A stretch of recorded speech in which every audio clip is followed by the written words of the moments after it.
Já ouviu isso aqui, né? Bom, se você não ouviu, isso é K-pop. K-pop, Samsung, isso você já ouviu falar? LG, Gangnam Style? Pois é, são alguns dos nomes que nós aqui no Ocidente tivemos contato e são todos nomes ligados ao quê? À Coreia do Sul. É sobre isso que a gente vai falar agora.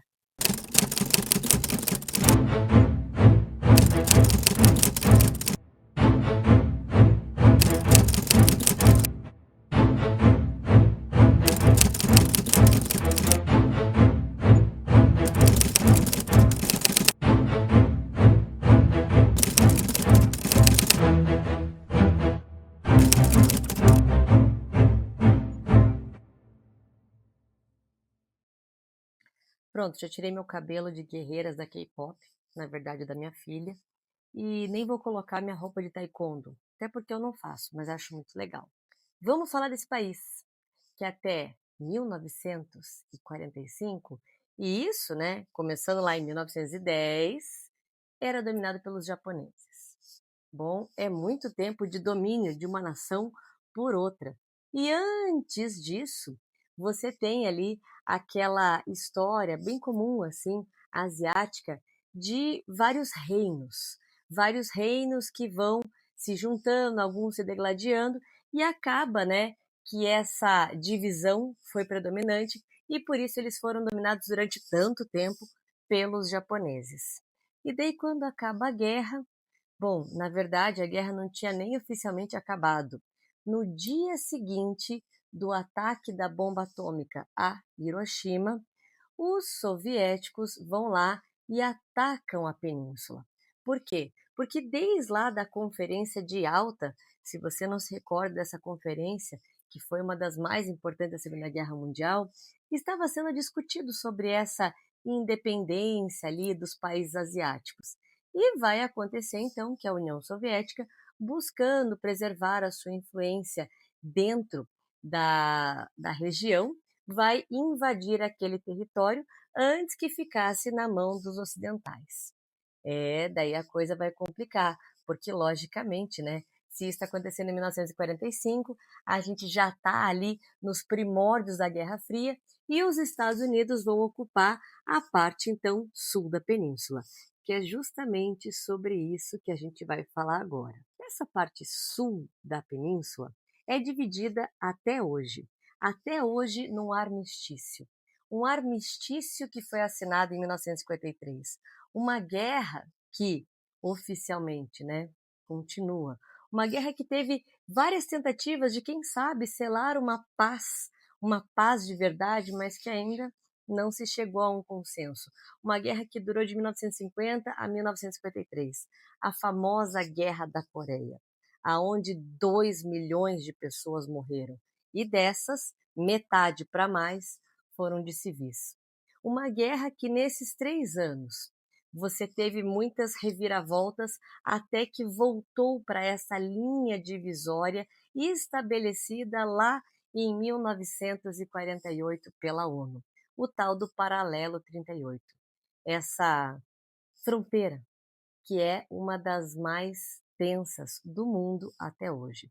Uma guerra que ela foi causada justamente porque a Coreia do Norte naquele momento total influenciada tanto pela União Soviética quanto pela China, vamos parar para pensar, a China se torna comunista em 1949, ela vai atacar a Coreia do Sul para unificar as duas Coreias daquela península.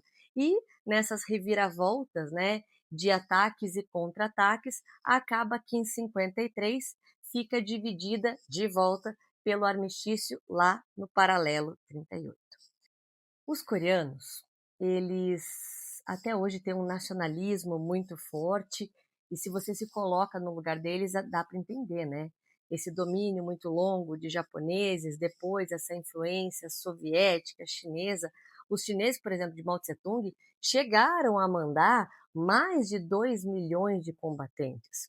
O próprio Mao Tse-tung, gente, na Guerra da Coreia, ele mandou o filho mais velho dele para essa guerra, que acabou morto ali por um bombardeio norte-americano, e o líder da Revolução Chinesa fala que sem grandes sacrifícios não há também grandes vitórias. E hoje você tem um país que ele é curioso. Ele é curioso e ele tem assim dois lados completamente antagônicos. Então, quando você pensa que na Coreia do Sul você tem a internet mais rápida do mundo, você tem o maior consumo de café per capita sem que o país produza um único grão. Você tem um alfabeto, gente, que foi feito no século XV com o intuito dele ser fácil, para poder justamente erradicar o analfabetismo no século XV. E conseguiu. E esse país vai, então, ser, né, durante muito tempo, até bem pouco tempo atrás, um dos países mais pobres do mundo. Então, nos anos 50, 60, 70, ele era um dos países mais pobres do mundo. E com muito investimento, em especial dos Estados Unidos, e algumas estratégias coreanas bastante assim polêmicas, eles conseguiram virar esse jogo e entrar aqui no grupo dos tigres asiáticos. Essa reviravolta tão recente, até porque, né, eles entraram somente no século XXI nesse grupo de países emergentes, referência de tecnologia, é justamente porque o grande investimento deles sempre foi a educação e a tecnologia, desde quando estavam lá se reerguendo da guerra da Coreia. Mas esse país não se resume só a uma guerra, o primeiro conflito satélite da Guerra Fria, o primeiro conflito entre esse mundo bipolarizado. Lá você também tem o primeiro livro impresso. O primeiro livro impresso por tipos móveis metálicos. E, sim, antes da Bíblia de Gutenberg. Para ser mais exata, 62 anos antes da Bíblia de Gutenberg. Em 1377, já estava sendo impresso este primeiro livro lá na Coreia do Sul. E falei em Bíblia, né? Me veio um dado aqui bem curioso. 57% dos coreanos do Sul, eles são ateus. 15% são budistas. E apenas ali 28% é que são cristãos. Eles são os principais exportadores mundiais de chip e também tem um recorde mundial de cirurgia plástica. Você sabia disso? Em especial da região dos olhos, para deixar ali mais amendoados. Aliás, essa questão da estética, essa questão da beleza é muito forte lá. Você vai ter várias lojas de cosméticos gigantescas, aonde você tem espaços somente para homens. Os homens lá, quase 20% dos homens jovens, eles, inclusive, usam muitos produtos de skincare e até mesmo muita maquiagem. Então, uma cultura bem diferente, né, do Ocidente e bem peculiar aqui desse país. Mas voltando a essa questão deles terem sido tão pobres e eles, assim, a gente não pode esquecer dessa raiz histórica porque é justamente algo que explica, né? Explica bastante algumas coisas que eu vou falar, por exemplo, a competitividade, algumas polêmicas, como por exemplo, comer cachorro. E para você ter uma ideia, em 1950, o PIB per capita na Coreia do Sul era de 67 dólares. Hoje, 2025, o PIB per capita do coreano do Sul é de 33 mil dólares. Isso é mais do que o triplo, gente, do PIB per capita aqui do Brasil. E isso tudo em poucas décadas. Para pensar o quão rápido, né, foi essa evolução e essa onda, né, de influência coreana do Sul, em especial aqui para nós no Brasil. A vitória, né, no Oscar do filme Parasita, a questão da música, a questão dos dioramas, o quanto que eles vão conquistando espaço. E o quanto que é a história deles, né, de estar ali sendo oprimido, esmagado. Veja, na ocupação japonesa eles não podiam nem falar a língua deles. Eles não podiam ensinar para as crianças a história dos reinos deles. eles tinham que somente aprender sobre a cultura japonesa. E toda essa reviravolta tem a ver com a educação. Não é à toa que, lá na Coreia do Sul, uma das profissões mais valorizadas é de professor. Lá você tem o maior índice de pessoas com grau universitário. Até por isso que a competitividade também ela é bem alta. E quando eu falo dessa competitividade bem alta, vem assim algumas coisas que a gente pode chamar de um lado obscuro da Coreia do Sul. E tudo que eu estou falando aqui para vocês, aliás, né, aproveitando a pausa, se possível, deixa teu like, compartilha esse vídeo, faz comentários, se inscreve, ativa o sininho, você vai me ajudar pra caramba. Bom, é tudo baseado, né, nas pesquisas, eu sou historiadora e também fui atrás, né, de fontes confiáveis, do tipo procurar vídeos ou até mesmo textos feitos por coreanos. E pesquisas, né, de alguns institutos aí que tem, né, gabarito para eu poder estar falando para vocês. E a última pesquisa feita em 2024 fala que 75% dos jovens têm um desencanto em relação ao seu país, no sentido de não quererem ficar lá. E você fala, poxa, quando a gente pensa em juventude, a internet mais rápida, como eu citei, essa questão do nível universitário, deles serem referência na produção de chips, o que gera esse índice tão alto, né, de jovens aí que estão desencantados com o seu país? Bom, jovens entre 19 e 34 anos de idade querem deixar o país, em especial se for do sexo feminino. Por quê? Lá, apesar, né, de todas essas benesses que a gente está falando de educação, você tem também o maior índice de mulheres que acabam, né, tendo que concorrer para terem uma posição salarial que seja equiparada dos homens, mesmo que elas exerçam a mesma função.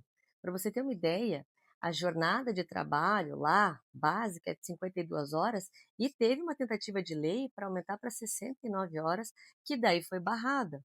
E as mulheres elas ficam nesse dilema entre ter uma carreira ou, né, ter uma família, porque levar as duas coisas elas acabam ficando mais ainda, né, como perdedoras nessa competitividade. Aqui no Brasil, por exemplo, você tem o Enem, o Exame Nacional do Ensino Médio. Lá você tem o Suneung, eu não sei se é assim que fala, mas é o equivalente. São 8 horas de prova, são 5 provas, que elas não vão só definir o teu futuro acadêmico, elas vão definir, né, aonde que você vai poder cursar e que tipo de aluno que você já entra graduado e até mesmo a sua vida pessoal vai estar sendo influenciada pela nota que você tira nesse Enem sul-coreano. Como, por exemplo, assim, se você é bom para casar ou não. Então você fica meio que condenado, sentenciado, se você for mal. Não é à toa que o número de horas de aula, de tempo de aula, é um troço absurdo. Aqui, por exemplo, quando o estudante ele faz cursinho, ele tem uma carga horária um pouquinho maior, ele tem lá as horas do dia para estudar, e lá, né, se a gente acha que aqui o estudante terceirão tem muitas horas de estudo, poxa, ele faz aula de manhã, dele tem aula de tarde e tal, e ainda tem o seu momentinho em casa para estudar, lá é comum os cursinhos irem até meia-noite. E quem não fica até esse horário é porque já está querendo ficar para trás. E não estou falando só de um estudante que está ali, né, querendo ter esse grau elevado aí nessa classificação. Mas, por exemplo, crianças de 11, 12 anos de idade. Hoje, uma criança de 11, 12 anos de idade, se ela estuda todo dia, de tarde, você ainda fica mensurando se você vai colocá-la para fazer tarefa de manhã antes de ir para a escola, quantas atividades extracurriculares ela vai ter. E lá é muito comum essa criança ela sair ali da escola por volta das 9 horas da noite. Muito normal. E a ideia de que, como você está envolto, né, como todo mundo faz, fica normalizado isso. E fica péssimo, né, a qualidade de sono, daí você tem as questões de ansiedade. Eles, inclusive, né, nessa competitividade, nessa coisa de estar sempre melhor, melhor, melhor, eles têm até uma palavra específica para morrer de tanto trabalhar. É surreal isso. Em contrapartida, como lá você tem esses conglomerados, né, econômicos que deram origem a essas empresas tão importantes, eles tiveram muito sucesso depois que eles saíram, né, em 87, de décadas de um regime ditatorial, em fazer uma reforma agrária inteligente. Então, toda essa questão da formação escolar, universitária, elevada deles, tem a ver com essa reforma agrária. Aonde, né, nessa península e tal, aqueles que tinham essa propriedade gigantesca de terras, que não quisessem ter a sua propriedade, no caso confiscada, o que, que eles faziam? Eles tinham que construir escolas, eles tinham que reverter, então, esse privilégio deles de ter incorporado muitas propriedades na construção de escolas. Por isso que você tem lá, por exemplo, muitas escolas de educação básica da própria Samsung. Agora algumas curiosidades, né, de coisas assim exclusivas da Coreia, ou talvez algumas não. Por exemplo, citei aqui, né, no começo do nosso vídeo, o que que a gente conhece, o que que nos atinge, o que que nos foi trazido da Coreia do Sul.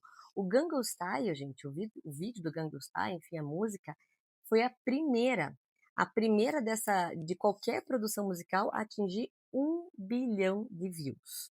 Hoje, logicamente, não é, né, o dos mais procurados, mas enfim, tem até uma escultura ali das mãozinhas e tal, que eles dançavam em homenagem a isso. Na Coreia do Sul, como tecnicamente eles ainda estão em guerra, é proibido você recusar o serviço militar obrigatório, que vai dos 18 aos 38 anos de idade, se você reside lá, obviamente, né? E você tem que cumprir de 18 a 22 meses de serviço militar obrigatório ou, na verdade, algumas atividades correlatas, mas isso só para homens, né? Uma outra curiosidade é que é proibido apostar, tá? Quando você é coreano, logicamente. Eles têm uma espécie de Las Vegas, que se você é cidadão coreano, lá você pode. Por mais que em vários hotéis você tenha, né, uma espécie de cassino, isso é só para turista, não para quem é coreano. Nem mesmo esses aplicativos de aposta não pode, tá? Enfim, você pode até ser multado. Outra coisa que não pode lá, que não é bem visto, na verdade, é a tatuagem. É que não é que não pode, é que como é visto como um procedimento médico, só um médico pode fazer. Então seria uma coisa bem ilegal, né, os estúdios de tatuagem. E lá é ligada à questão do crime. É ligado a uma espécie que a gente conhece mais, por exemplo, né, a máfia japonesa, Yakuza, porque também existiu nos anos 90 na Coreia do Sul. Então aquele corpo todo tatuado e tal, eles vêm com essa relação. E quando eu comecei o vídeo brincando ali com a questão das guerreiras do K-pop, que é aí uma febre que muitas crianças estão assistindo, né? Aparece uma referência sutil a isso, porque uma das guerreiras que é monstrinho, que é criminosa, ela tem marcas, né? Marcas de ser essa criminosa, mas ela está tentando vencer com enfim, com a música dela do bem. Uma outra coisa que também é proibida lá é pornografia. E é proibida no sentido que você não pode produzir ou distribuir, né? Assistir, na verdade, lógico, né, não é bem visto, acho que em nenhum lugar nem saudável, mas enfim, não é tanto problema, mas a produção, e piorou, né, se for de conteúdos ali pesados, não vou ficar citando, mas todo mundo tem uma noção do que é isso, daí vai dar ruim. Outra coisa bem curiosa é a multa. A multa para quem descartar o lixo de maneira incorreta. Você tem os pacotes todos certinhos ali, essa responsabilidade com o meio ambiente. E como tudo lá, né, é gravado, você nunca está sozinho, você está o tempo inteiro sendo vigiado, por isso que a criminalidade lá é bem baixa. A multa ela é bem alta. Uma coisa curiosa que eu achei também foi a difamação. Você pode ser processado por difamação. Você fala, Rosana, aqui no Brasil também. Tá, mas é que aqui difamação é quando você sai aí, né, desmerecendo uma pessoa sem ter provas, expondo ela de alguma coisa e tal. Mas lá você vai ser processado por difamação mesmo que você esteja falando a verdade. Então, se eu emprestei dinheiro para uma amiga e ela não me pagou, e eu escrevi lá numa rede social, né, fulana, caloteira e tal, mesmo que seja verdade, que ela me deva uma grana e não tenha me pagado, ela vai estar com a razão, porque eu vou estar difamando ela. Então, você não pode espalhar, né, essas coisas, assim, enfim, essas acusações. Lá você também não pode fumar em público, tá? E não é só em espaço fechado, é tipo na rua, assim, para preservar as outras pessoas que, no final das contas, ficam fumando de forma passiva. Você tem os espaços onde você entra lá, tipo um cubículo, um fumódromo lá que você fica fumando, e se você fumar em espaços públicos é uma multa, gente, que equivale a mais ou menos uns R$ 400. E agora, a coisa mais curiosa que eu achei é que lá é proibido. É proibido você tirar foto sem som. Você fala, tira foto sem som? É, o barulhinho do clique. E até filmar. Então, alguns aparelhos, parece que quando você entra lá e você conecta, né, na rede da Coreia do Sul, acaba que ativa isso nem que você não queira. Então parece que alguns não estão ativados, mas todos, se for coreano de lá, assim, não tem como você desativar. Toda e qualquer fotografia e filmagem vai ter um som. Por quê? Uma outra coisa que é bem comum lá é justamente o assédio. Então as jovens, em especial, elas usam saias mais curtas e não vou dizer comum, mas vamos dizer que também não é incomum. Você vê lá um tarado, tem tarados lá, todo lugar tem, tirando assim foto embaixo da saia da menina, filmando e tal, tentando tocar. Então, para preservar as pessoas, para evitar que esse tipo de coisa aconteça, toda e qualquer captura de imagem, ela tem que ser feita com som. Inclusive, né, diz que não é lenda não. Essa coisa de gostar muito de pegar imagem das pessoas é bem importante para quem vai viajar para a Coreia do Sul, dar uma averiguada, né, no seu quarto ali de Airbnb, porque tem muitos casos lá de câmeras escondidas, tipo em vidro de shampoo, na caixa de pasta de dente, no vidro de amaciante, uns troços bem malucos assim. E a última curiosidade assim eh, das polêmicas é sobre comer cachorro. Gente, 85%, mais até, desculpa, falei errado, 95% é, da população, enfim, jovem, né, e a população é concentrada ali nos centros, eles falam que eles nunca viram no seu prato cachorro. Então isso é uma coisa, uma remanescência, né? Lá dos tempos antigos, lembra que eu falei que eles foram muito pobres, que existia inclusive até mesmo uma sopa. Uma sopa, a receita ia cachorro. Não vou dizer que não é consumido, até porque você ainda tem pessoas mais pobres, até por essa alta competitividade, essa exclusão, né? No caso daquele que não está ali no mesmo ritmo de dedicação ao estudo, sacrifício, enfim, abdicar das coisas. Mas é uma coisa que está cada vez mais em queda, tá? Esse consumo de carne de cachorro, então vai ser bem difícil você encontrar aí alguém que te fale como é que faz, você já comeu, enfim, se tem raça que prefere, credo, aqui é o nosso pet. E essa coisa deles estarem muito, né, ligados na internet, tudo muito fácil nessa vida virtual, eles até tentaram, né, tinha uma lei que proibia menores de 16 anos jogarem depois das 10 da noite. Essa lei ela ficou vigorando lá de 2011 a 2023, se não me engano. Depois caiu porque perceberam que muitos adolescentes burlavam, né, usavam lá o registro do pai, da mãe e tal. Mas é muito sério essa exposição a tanta coisa digital, porque aconteceu, né, uma coisa bem curiosa na cidade de Busan, que uma jovem de 22 anos que consumia diariamente esses casos criminalísticos, assassinatos, sequestro e tal, ela pegou e matou uma outra pessoa que ela não conhecia só pela curiosidade. Ela se fez passar por uma estudante de 14 anos, pôs até a roupa de colegial, que estava contratando uma tutora para ela poder ir melhor nas notas. Falei aqui para vocês, né, dessa questão do Enem. E tudo premeditado, assim. E daí, sempre quando ela entrava em contato com essas tutoras, ela perguntava se morava sozinha, se tinha mais alguém. E dela agendou essa aula experimental, chegou lá, matou a moça, de 26 anos. E ela tirou, né, as roupas de colegial, vestiu a roupa da moça, dela foi em casa, pegou uma mala, e daí ela pegou e picotou a moça, colocou na mala, chamou um táxi. Daí esse táxi ela pediu para levar ela para uma região bem afastada da cidade de Busan, uma região lá que tinha um rio, uma floresta, e o taxista achou muito estranho que ela estava carregando uma mala pesada assim, ela não deixou ajudar, e ela desceu, né, da corrida e entrou no meio do mato. Daí, o taxista, não vou julgá-lo, também ficaria mega curioso, pegou, foi, deu uma volta, e quando voltou, ela estava saindo do meio do mato e já levando aquela mala, assim, com tranquilidade, né? E aquilo chamou a atenção dele e ela, acho que, enfim, né, na emoção, ela não percebeu que era o mesmo taxista e chamou ele para levar ela de volta. E daí, né, ele vai avisar a polícia, né, do que aconteceu, vão averiguar lá, estavam os restos mortais. Ela vai ser presa, enfim, né, a mala com sangue, o que é isso e tal, ela falou que era dela, que ela estava passando mal, daí levaram no hospital, não tinha nada disso.